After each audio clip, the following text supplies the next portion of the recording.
United States is racing to accomplish Iran mission before munitions run out. This is specifically around interceptor math. There's a famous video just from yesterday in Israel, which shows a single Iranian ballistic missile, which is being targeted by some 11 different interceptors, all of which miss. Most of those come from the United States, not to mention all of the different bases, the GCC countries that you just talked about, and the asymmetry of the cost. It's $1 million for a missile, tens of millions per interceptor in some of these cases.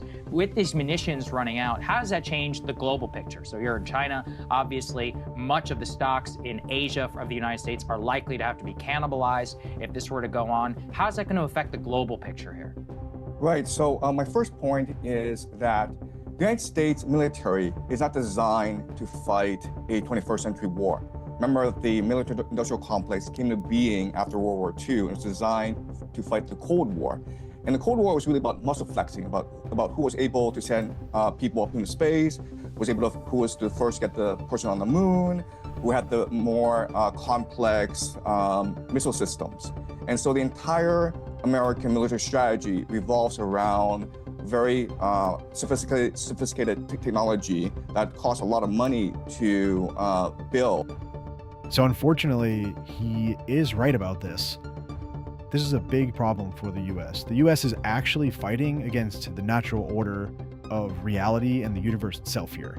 And you might say, what the hell are you talking about? And I'm talking about entropy, or the second law of thermodynamics here. It is a universal law that things naturally trend towards disorder and chaos.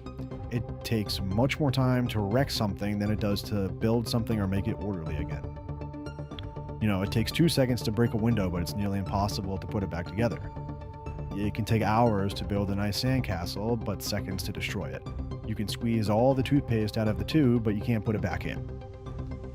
And Iran, with all of these cheap drones and missiles and just sending them out en masse to cause destruction, you know, they're going with the natural flow of reality.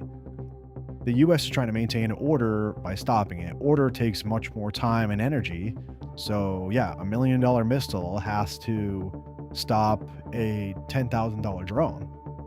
So yeah, unfortunately, the US is going against that right now, and he is right about that part. Is it enough to cause the operation in the United States to completely fail, though? I'm not sure.